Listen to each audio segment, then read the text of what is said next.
Dulu masa aku belajar kan, aku ingat lepas aku dah habis belajar, aku boleh buat apa benda yang aku suka. Tapi lepas aku dah habis belajar sekarang, aku rasa macam lain tau.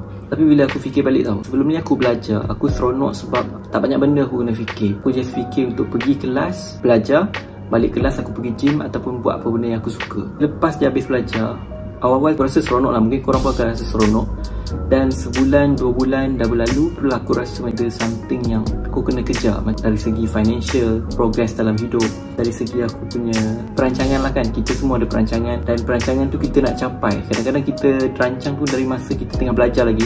Dah habis belajar, terus kita kena fikir benda tu. Mesti korang pelik kan, asal dah habis belajar tak stres lagi kan. Dah habis belajar, enjoy je lah hidup kan. Yes, aku pun fikir macam tu. Macam kalau kita belajar, kita kena sentiasa study buku, soalan exam untuk kita jawab exam, kita akan stres kan. Tapi dengan adanya exam, dengan adanya something yang ada deadline tau, bila kita ada something yang kita ada deadline, kita akan rasa macam kita ada progress. Contoh, kau tahu yang bulan depan kau ada exam, kau study ataupun kau study last minute, kemudian kau jawab exam, kau akan rasa puas tau. Macam kau boleh reward diri kau dengan buat something yang kau suka, ataupun kau pergi berjalan, pergi enjoy dengan kawan kan. Tapi bila kau dah habis belajar, benda tu totally gone lah. Macam mana kau nak puaskan diri kau dengan progress kau dalam hidup ni? Kalau masa kau tengah belajar, kau boleh rasa seolah-olah puas sebab kau ingat macam okay, aku dah habis exam, jadi aku berhak untuk rasa enjoy dengan progress yang aku dah lalui. Macam aku pun, aku dah plan dah, lepas dia aku habis belajar, aku nak buat video YouTube, aku nak fokus kepada konten.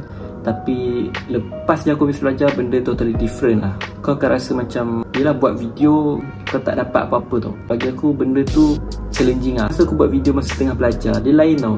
Macam kau jadikan video ni sebagai macam escape kau daripada stress ataupun reward.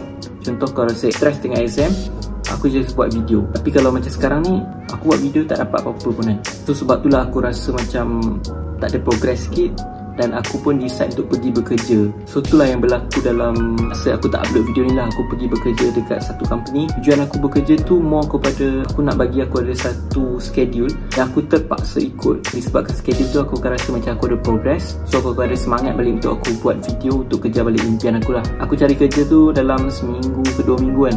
Lepas aku diterima kerja kat satu tempat tu, aku rasa macam banyak benda lagi aku kena belajar lah dalam dunia ni. Kalau sebelum ni aku banyak fikir pasal study, pasal gym. Aku tak pernah pun terfikir pasal financial. Aku tak plan pun pasal kehidupan aku 5 tahun lagi kan. So balik daripada kerja, aku habiskan masa aku untuk study. Dari segi financial, aku baca buku lah. Baca buku dari segi financial. Ada aku tengok video juga. Dan daripada pengalaman aku juga dekat tempat kerja tu, aku rasa macam aku sedar sikit lah. Aku nampak dunia ni lain lah. Kalau sebelum ni aku just fikir untuk buat apa yang aku suka, tapi sekarang ni aku fikir lebih sikit lah. Lebih kurang 2 bulan aku kerja, aku pun decide untuk berhenti sebab aku punya panggilan posting kerja nanti pun dah dekat. Aku pun nak buat persiapan lah dengan diri aku kan. So aku rasa dah cukup kot untuk aku cerita banyak tu je kan. Tapi mesti korang tertanya, apa tujuan video ni sebenarnya kan. Sejujurnya lah, aku dah lalui macam perubahan badan aku daripada kurus kering. Aku berjaya untuk naikkan berat badan aku. Yes, benda tu bagus. Aku rasa macam tak cukup lah. So lepas apa benda yang aku dah lalui dan aku belajar ni, mungkin ada video-video lain yang akan cerita pasal ilmu-ilmu lain yang aku akan share, yang aku rasa bermanfaat untuk subscriber. So kalau korang belum subscribe YouTube channel aku harap korang boleh subscribe YouTube channel aku. InsyaAllah guys, kalau korang subscribe, aku akan rasa lebih semangat untuk upload lebih banyak video. Aku ada benda nak share dengan korang. So benda pertama yang aku nak share adalah setiap benda yang berlaku dalam kita punya hidup hari ni, apa benda yang kita lalui daripada kecil sampai sekarang, itu adalah benda yang terbaik untuk kita. Macam mana aku rasa tak ada progression, aku rasa stress, aku rasa something yang aku kena kejar dan aku tak produktif langsung kan. Bagi aku tu adalah benda yang sangat elok untuk aku. Pada benda tu, aku rasa macam banyak benda aku kena kejar balik. Aku belajar, kemudian aku cuba comeback balik lah. Tapi kalau kita tak lalui satu-satu fasa kejatuhan dan fasa kegelapan, kita sentiasa untuk fasa kejayaan, benda tu sebenarnya tak bagus juga. Sebab kita tak ada improvement selepas tu. Kita akan duduk di zone selesa. Kita tak ada benda kita nak try, kita nak struggle.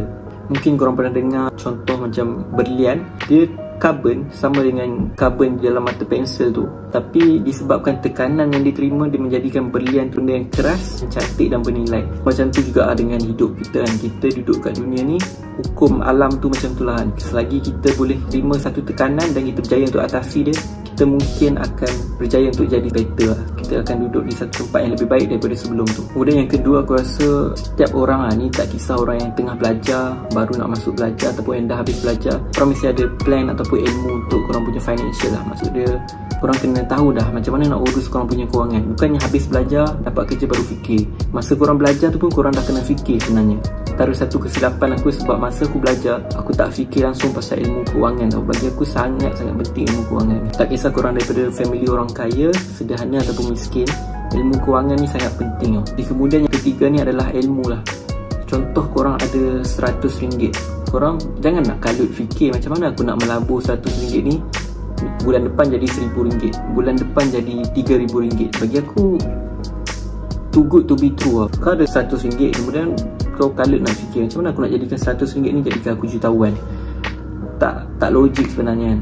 Macam mana nak jadikan RM1,000 ni jadi RM100,000, tak logik lah sebenarnya. Dan kalau RM1,000 tu berjaya untuk untung 10% sekalipun, baru jadi RM1,100 kan. Bagi aku lebih baik RM1,000 yang korang ada tu korang invest untuk diri sendiri lah. Dari segi ilmu, dari segi korang punya skill. Sebab contoh, korang ada RM1,000, korang invest dengan beli buku, kemudian korang study buku tu, benda tu lebih berbaloi lah, lebih bermanfaat lah. Sebab ilmu yang kau beli, contoh kau beli satu buku RM20, RM30 ataupun RM5. So korang beli buku tu berapa ringgit je, dia tetap akan duduk dalam otak korang. Bila dia duduk dalam otak korang, korang takkan buat kesilapan berdasarkan kesilapan orang lain yang dah lakukan. Korang akan berjaya untuk buat something yang better daripada orang lain, progress lagi cepat. So aku rasa video ni pun dah panjang. Siapa yang tengok sampai sini, thank you so much. So kalau korang ada apa-apa video nak request, korang komen dekat bawah. Thank you so much for watching. Don't forget to subscribe, like, comment and share. See you guys in the next video. Ciao.